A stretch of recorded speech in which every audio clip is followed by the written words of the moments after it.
Why should you bother learning a 3-note per string scale? You've got your pentatonics covered, so why do you need them and how do you use them? That's what we're discussing today. By the way, if you're new to the channel, I've put up many free practice tabs from my previous video lessons, so if you'd like today's tabs as well as all those other tabs, click the link down in the description. So let's talk about these 3-note per string scales. What are they? They are exactly as described, 3 notes per string. So we're going to start on the C note and just show you the first one here. And it looks like this, 1, 2, 3, and then you go to the next string. 3 notes, 3 notes, 3 notes, and 3 notes. So all together.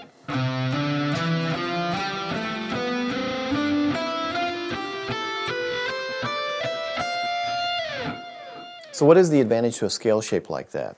It's not your traditional major scale like this, or other shapes thereof that are based on the caged patterns. This one is more symmetrical. So one of the advantages is it simply rolls off your fingers a little easier. So you can do a little bit more with legato in terms of hammer-ons and pull-offs. So it ends up making your notes a little more seamless sounding. This isn't for everybody, but for many people, 3-note per string scales simply make things flow a little better. And since they are symmetrical scales, sometimes it's easier for people to go from point A to point B a little quicker.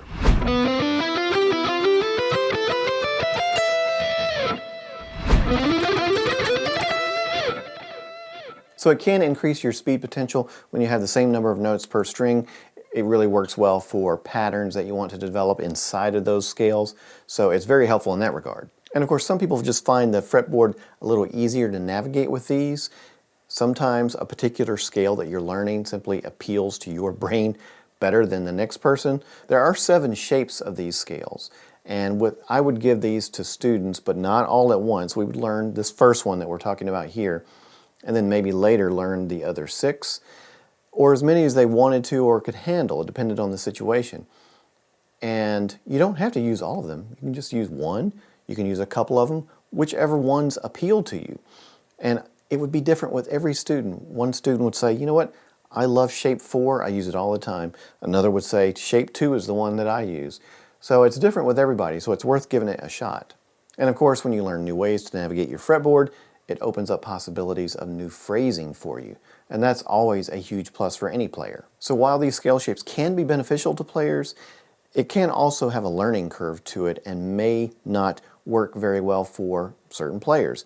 So I'll show you how it works and you can see if it's for you. And as I said, you don't have to use them all. You can just use the first one, and that's the only one we're going over today.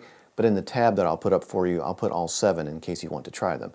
Here's how they work. These shapes are based off of the 6th string, so if you just simply play a major scale off of the 6th string, so say I do it off of the G note, 1, 2, 3, 4, 5, 6, 7, 8. So on those first 7 notes there, I can build a scale.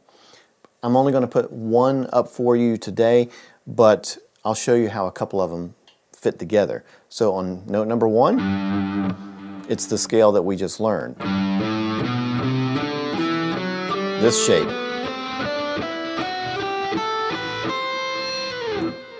On note number 2 of the major scale on your 6th string, so note number 2 right there, you would play shape number 2.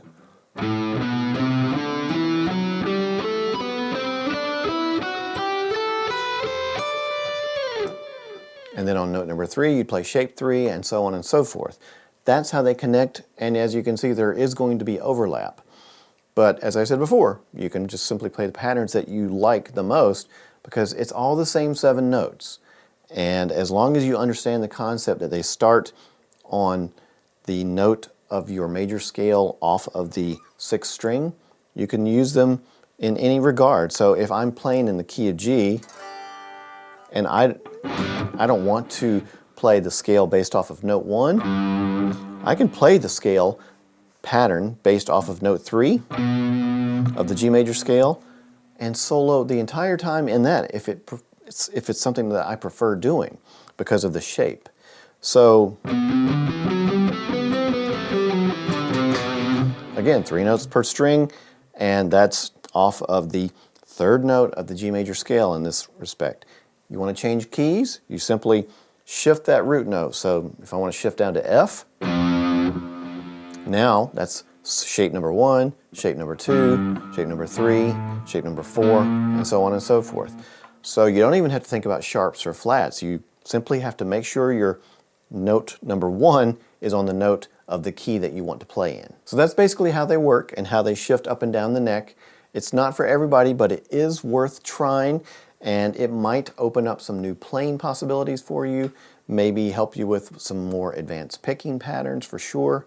So I would definitely give them a try. And as I mentioned before, click in the link down below. You can grab the tabs for those 7 shapes if you want to start learning those, as well as tabs for lots of practice exercises and phrasing possibilities, things like that that I've covered in other videos before. If you enjoyed today's content, please make sure to click that like button. It really helps the channel, and subscribe if you want. A great free way you can support my channel is if you're already shopping for guitars or strings or picks or anything musical, go through my Sweetwater affiliate links down below. It does help support my channel in a small way, but it won't cost you a cent extra. Thank you all so much for watching today. I'll see you all next time.